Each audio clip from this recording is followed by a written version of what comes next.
자, 집합의 연산의 성질이요. 계속해서 지금 첫 번째 거는 좀 중요합니다. 여기에서 A가 B에 포함이 된대요. 지금 포함 기호의 방향이 어느 쪽으로 가 있죠? B 쪽으로 가 있죠. 자, 그랬을 때 그 나머지 B의 여집합과 A의 여집합 사이의 관계를 표현해 보면요.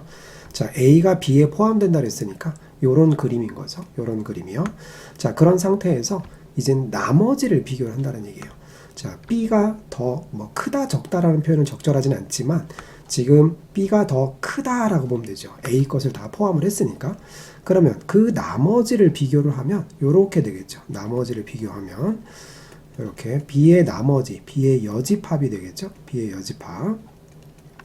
그 다음에 이제 A의 여집합을 표현해 보면 A의 여집합은 요렇게 되겠죠. A의 여집합은 요렇게 표현이 됩니다. 그러면 A랑 B랑 비교를 했을 때는 A가 B 속에 포함이 됐는데 그 나머지를 비교를 하게 되면 반대로 A 쪽으로 향하게 된다 이거죠.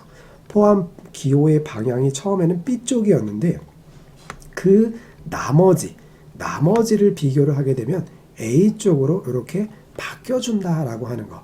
이 표현은 좀 중요한 표현이니까 잘 기억을 해주시기를 바랍니다. 그래서 요렇게 올 수도 있지만 이걸 보고 요렇게 갈 수도 있어야 되겠다라는 얘기입니다. 자, 그 다음 가서 보시면 A랑 B랑 합한 게 B다. A랑 B랑 합한 게 B다. 그러면 A랑 B랑 포함 관계가 뭐가 되는 걸까요? 그렇죠. B가 바깥쪽에 있다라는 얘기죠. B가 이렇게 바깥쪽에 있고 A가 안쪽에 있어서 A랑 B랑 합하면 B가 되는 거죠. 그래서 A가 B 속에 포함이 된다. 그런 얘기입니다. A 교집합이 A다 라고 하는 것은 A랑 B랑 공통되는 게 A다 라고 한다는 얘기는 결국 또다시 바로 요 그림이라는 얘기죠. 요 그림이라는 얘기예요. 그래서 A가 B 속에 포함이 된다.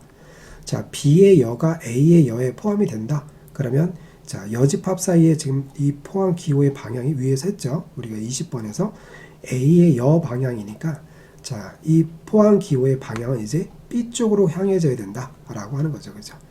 자, A 차 B가 공집합이다. 즉 A에만 있는 거는 없다 라고 한다 그러면 결국 또다시 이 그림이 되는 거죠. 그렇기 때문에 A가 B에 포함이 된다. 지금 전부 다 A가 B에 포함이 되는 케이스를 지금 보고 있는 겁니다. 그러면 이쪽에서 이쪽을 보고 이렇게 A, B의 포함 관계를 판단할 수 있어야 된다는 얘기입니다. 자, A 교 B여가 바로 우리 연산법칙에서 했죠. 요건 중요하죠. A 교 B여는 뭐랑 똑같다? A 차 B랑 똑같죠. 그러면 24번하고 25번은 동일한 거죠. 그러면 A 차 B가 공집합이다. A가 B 속에 포함이 된다라는 얘기죠. 자, 마지막 A의 여하고 B를 합쳤더니 U가 되더라라는 얘기예요. 그러면 A하고 B의 관계는 어떻게 되겠냐?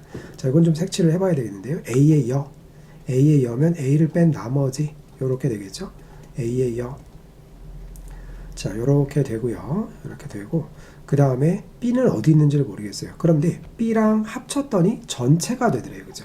그럼 B가 어디 있어야 될까요? 전체가 됐대요. 그럼 B는 어느 부분을? B는 이 부분을 보완을 해줘야 되는 거죠. 그럼 B가 결국은 이런 식으로 A를 포함해야 된다는 얘기죠. 그래야만 B가 이런 식으로 돼야지만이 이 그림하고 이거랑 합하면 전체의 그림이 될 수 있는 거죠. 그래서 A가 B에 포함이 된다라고 하는 겁니다. 자, 그래서 각각의 경우에 자, 요런 경우는 좀 암기를 해주세요.